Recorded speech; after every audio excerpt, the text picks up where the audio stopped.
you'll see a building with a Mercantile Exchange symbol, that round symbol on top. That addition is by Helmut Jahn from 1980. It was not his original design for that building. I'll show you that because he put it somewhere else when they didn't approve it for that addition, the 1980 edition. But okay, let's talk about the Willis Tower for a minute. There's this black building with the two white antennae on top. It is 110 stories tall, and it went up in 1974 and was the world's tallest until 1996.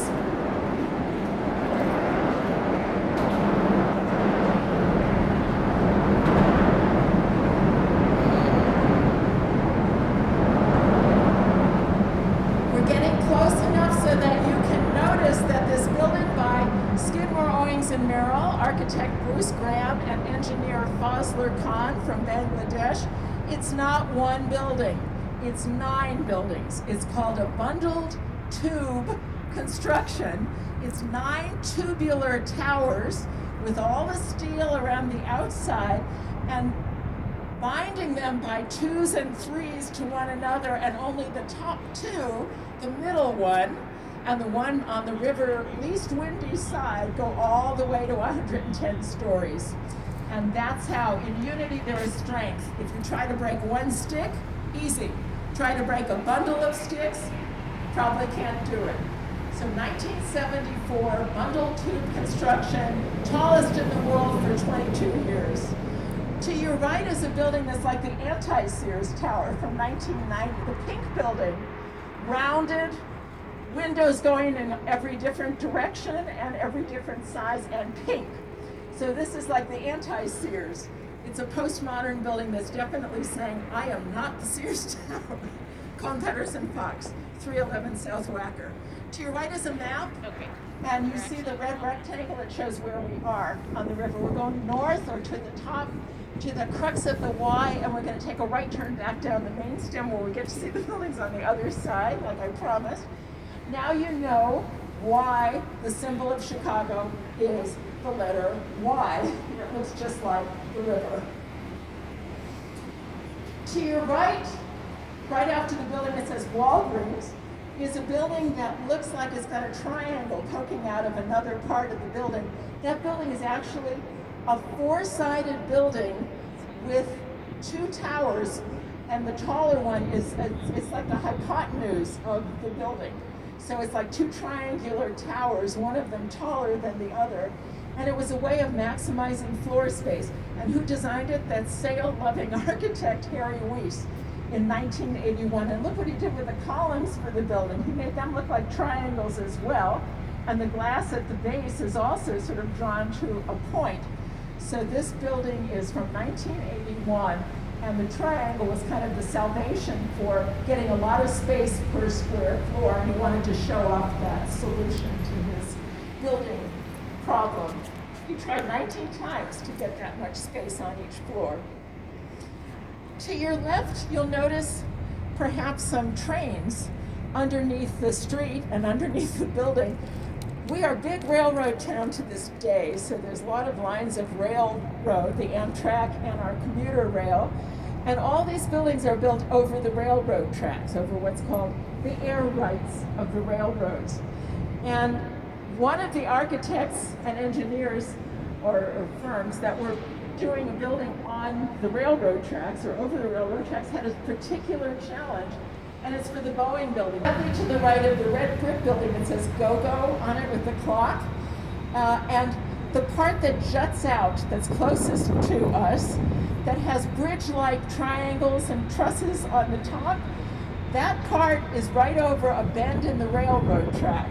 So the left-hand side of it is being supported from the trusses on top. So this 1990 building by Ralph Johnson at Perkins and Will has won engineering awards for that very original idea about how to support that part of the building. Now to your left is a building that looks like it's cascading waterfall, a blue building behind this limestone building. That's the Citigroup building, our metro station. And it's by Helmut Jahn in 1987. This was a design that he had for the Mercantile Exchange, on the back of the Board of Trade, and then they said, it looks like a cash register. So some of you remember cash registers. We don't like it. So he put it on this building instead. To your left is 2 North Riverside Plaza. And this was the old Daily News building. If you're old as I am, you'll remember the Daily News from Chicago, which folded in 1979. Great Chicago newspaper. And this was their newspaper building by Holabird and Root in 1929, an Art Deco building. Looks like the Sphinx, this one. So a little ancient Egypt going on with this building as well. And it's probably got a plaza because the Tribune building had a plaza on the river. And that was a bit of competition probably for them. Now you're looking at the Boeing building, the other side of which is hanging from the top.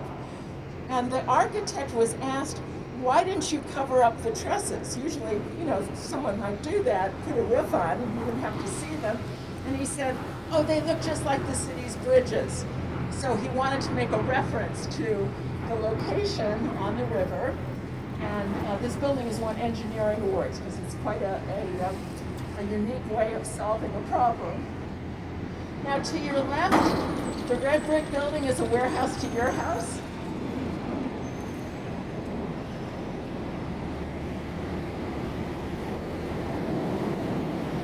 I know that because it used to be an office building in the 1990s, and I worked there. That's when I used to go to that chocolate store. But you see the hanging balconies, let you know, it's got people living in it.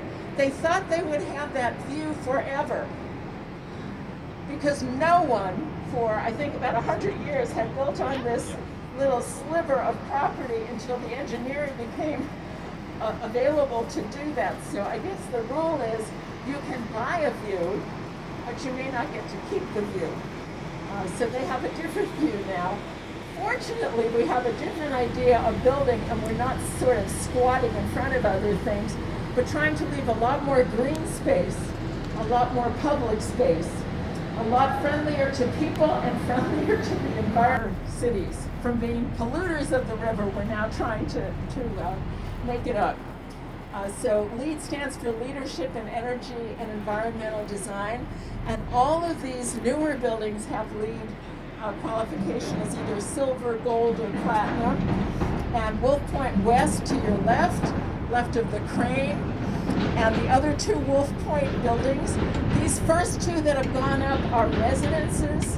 Kelly Clark Pelly is in charge of the whole design, and then the middle one's going to be an office building. And they are landing lightly on the ground. They are not taking up a lot of room on the ground level, just to give lots of extra green space for the public to enjoy. Now, a much older building that's got LEED status as an existing building is the limestone building to your left. This is another side scraper. This is a huge building. It had its own zip code, I think, till about 10 years ago. It is the old Merchandise Mart. It went up in 1930, and you'll remember the Great Depression, so I have a story about it. Marshall Fields, great retailer on State Street, wanted a building that would be their warehouse division. So Graham Anderson, Probst, and White they spent $39 million to build this gorgeous Art Deco building, and they said you could get here by boat, by train, by truck, or by helicopter. We have a helicopter pad. 1930, this was a big deal. However, 1930 was a terrible time to be having a huge empty building, and they had to sell it for about 1/3 of what it cost to build. And who bought it?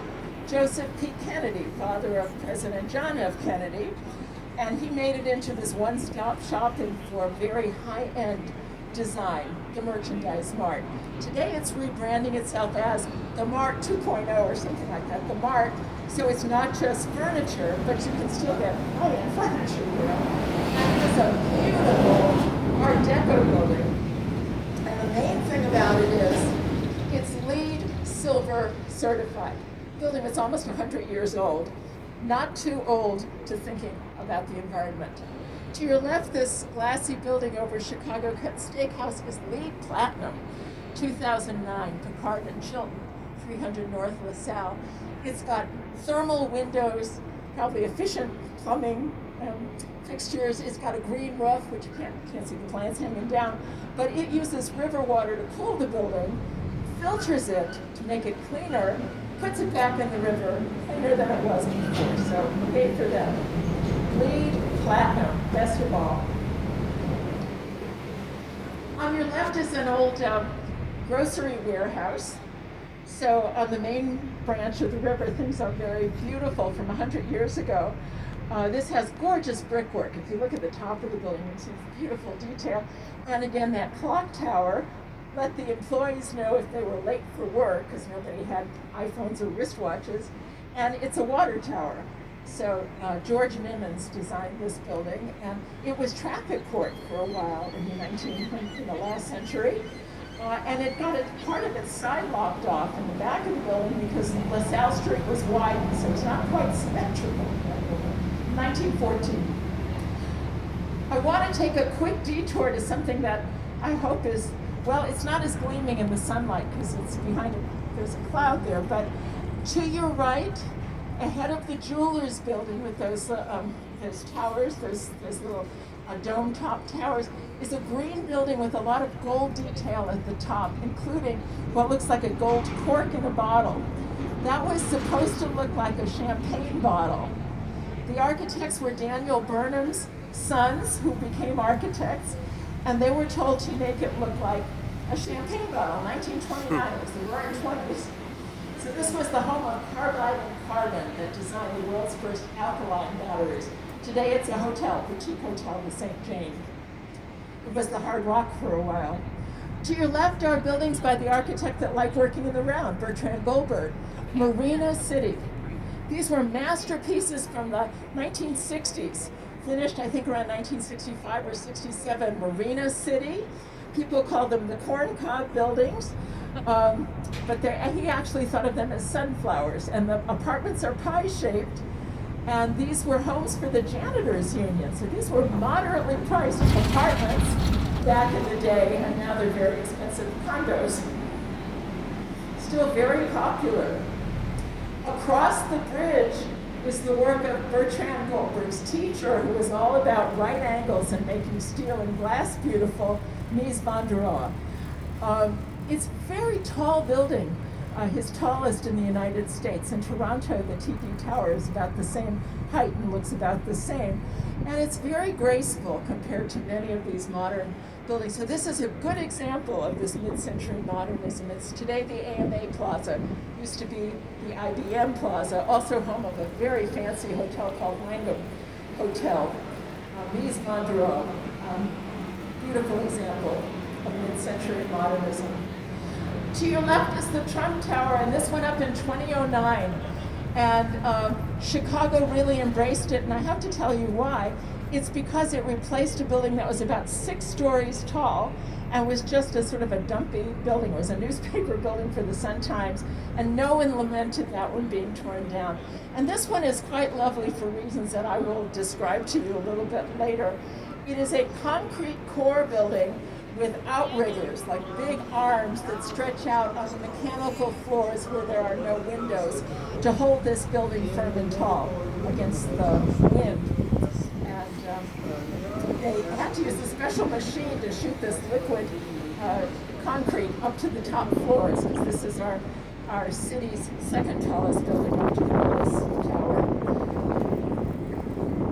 We're passing by the Wrigley Building again, and the Tribune Tower that looks like a cathedral, these 1920s beautiful buildings. Wrigley was the first one lit up at night, and it's still lit up at night. Building with the gold onion dome between those two is the old Medina Athletic Club. This is a gorgeous athletic. This is how an athletic club should look. With a beautiful swimming pool on the 14th floor. Today it's the Intercontinental Hotel. It was designed by Walter Allschlager in 1929. Now, take a look at the Tribune Tower again. I mentioned that it looks like a cathedral. Those elbow-like or shoulder-like projections at the top are very lacy and beautiful. And on a cathedral, they're actually structural to the building. They're really helping to hold it up. Those were the world's first skyscrapers, the ancient cathedrals. This one's a steel frame building whose buttresses are purely ornamental. But the architect who designed it, Raymond Hood, also designed a building in New York City called the Rockefeller Center, which you might know from 30 Rock or from visits to New York. Well, the building to your left with the peacock on top and the spire, the NBC Tower of Chicago, looks like the Rockefeller Center. And you know this style as Art Deco, but this building's from 1989, and it's by Adrian Smith, who designed the Trump Tower when he worked for Skidmore, Owings & Merrill, and he made it look both like the Rockefeller Center in New York, tip of the hat to Raymond Hood, but also put buttresses on the side. Look, about a third of the way up and 2/3 of the way up, you see their shoulder-like projections. This guy is saying, Raymond Hood, hats off to you, both your Art Deco design and your Tribune Tower design.